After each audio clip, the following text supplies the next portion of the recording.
Hi everyone, thank you for watching my latest video. Today I want to talk about something that's very close to my heart, and that is animals, and especially animal readings. Some of you will know, and some of you might have used my abilities as such to connect with their pets that they have currently or pets that they have lost. And one question sometimes comes up, and that is, how do you connect with pets? How do you connect with animals when they haven't got the same kind of ability to speak as a human does? And yes, that's true. Animals don't have the same way of communicating that humans have, but they have their own ways. They still have the same feelings. They still have the same desires, their wants, their needs. They feel happy. They feel sad. And just like any other being, animals have energy. That energy is unique to that particular animal, which means that if they're feeling a certain way, I'm able to tap into the energy and find out how they're feeling, why they're feeling a certain way. On the other hand, also, of course, sometimes when a pet passed and we just want to make sure that they're okay, just like with any other mediumship, we're linking in with the energy. We're linking in with the energy of the past animal. As long as they haven't been reincarnated again, which happens very rarely that they reincarnate very quickly, as long as they haven't done that, we should be able to pick up on their energy and actually understanding how they're feeling, understanding if they have any messages to pass on. So it's not really a case of, when I'm linking in with an animal, it's not necessarily a case of me talking to them like I'm talking to you right now, but I'm talking to their soul, I'm talking to their spirit, to their energy, and it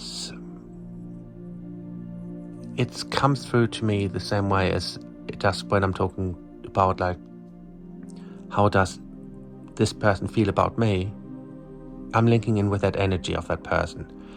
When it's about a pet or an animal, I'm linking in the same way. I'm linking in with the energy of that pet, of that beloved family member, in a way that we want to know, are they okay? Are they happy? Why are they behaving that way? So if you want to learn how to communicate with animals yourself and you're psychic and you're struggling with it, I would suggest the first thing to do is get a picture. That always helps. Or if you're in the same room, of course, that helps as well. And just keep looking at the energy, keep looking at the energy around them, and you will start seeing that depends of course how you work, but for me, for example, when I'm looking at an animal picture or an animal directly, I start seeing the aura around it, I'm start seeing the colors around it, and I'm start seeing how they're feeling in general. After that, once that connection is established, you then start asking questions, and depending on how well the bond is built and how open the animal is or how ready it is to talk, it will then start giving you the right energies. It will start showing you, for example, yes, I'm feeling overwhelmed, or I'm feeling really happy, I'm feeling loved, I'm feeling really great. And it's one of those situations where you just have to find your way to connect with them. It has helped me before to have maybe something of the pet with you, especially in the beginning. So if you're starting off if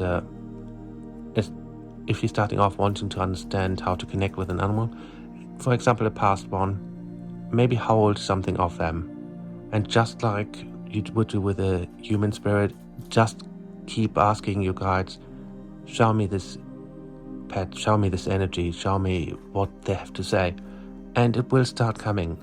At the moment you start making the real connection, you will notice it starts flowing, because a lot of animals, when they're coming through, they want to talk, they want to show how much they're how much we mean to them, or how kind of like disappointed they might even be. I have had it before, of course, that I connected with an animal and it was really disappointed that it wasn't listened to, that it wasn't appreciated.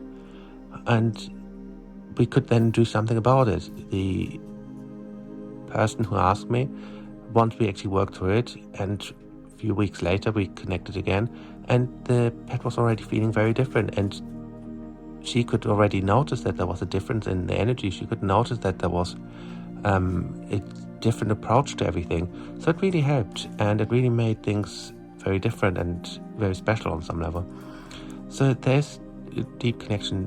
Like I said, they all have energies, they have feelings, they have kind of like an understanding of what is going on, and they want to communicate with us. They want to show us how much they appreciate us. Of course, sometimes it's also good for closure. When I do a reading for someone whose pet passed, it's good to know that they're actually, what is going on in their energy now, if they're actually okay, if they're still around. And a lot of the times I'm getting certain signs that are very specific to that pet. So we know we're talking about the right pet, we're talking about the right energy. And as soon as we kind of like reconnect with that energy, it will help us heal, but it will also help them heal. The other thing that, of course, you can do when you start connecting with pets is actually try and find out whether they're okay. I've had a few times where it's usually dogs. I've had a couple of cats before where they disappeared and no one knew where they were. And there was, of course, this feeling scared of like, did something happen to them? And we can then look at it and just see, is their energy still alive for a start? And of course, while that's not always an exact science, but we do get good energy. Like the energy of a past animal is very different to the energy of a living animal. And same like with humans. And from that on, we can then start looking, what do we see around the surroundings? Is there anything that stands out? Is there anything that the pet is able to give us to say like, look here, or do this, whatever? And so many times I'm getting messages back afterwards saying, we found them and they actually were okay, and thank you for actually giving us that direction. And that's the thing, if you can start learning to connect with animals, then you will find a way of enriching your own life, but also helping so many others. And of course, if you're not a psychic and you're just watching this now and you're just wondering, how is my pet feeling? How's my fur baby or shell baby or anything feeling about me right now? Are they happy? I'm always happy to look into that. So please hit me up if you have a pet that you want to know how they're feeling, or if they're okay, or even if there's a past animal that you lost and you just want to make sure, were they happy? Are they okay now? We can look into that as well. So there's so much we can do. Animals are very clever at showing us how they're feeling and how they are. We just have to find a way of actually reading them as such, reading their energies, understanding their energies, and knowing what it is that they're trying to communicate with us. So hopefully that helped a little bit. And if you're interested in a pet reading, please do go to my website, readingswithcharlie.com, and under the email readings, the pet readings, the design, or we can just, if you book a live reading with me or get hold of me on any platform, I'm always happy to talk about that, and I'm always happy to try and get some answers for you. So hopefully that helped all a little bit, and any questions, put in the comments, and I hope I see you again next time. Thank you very much.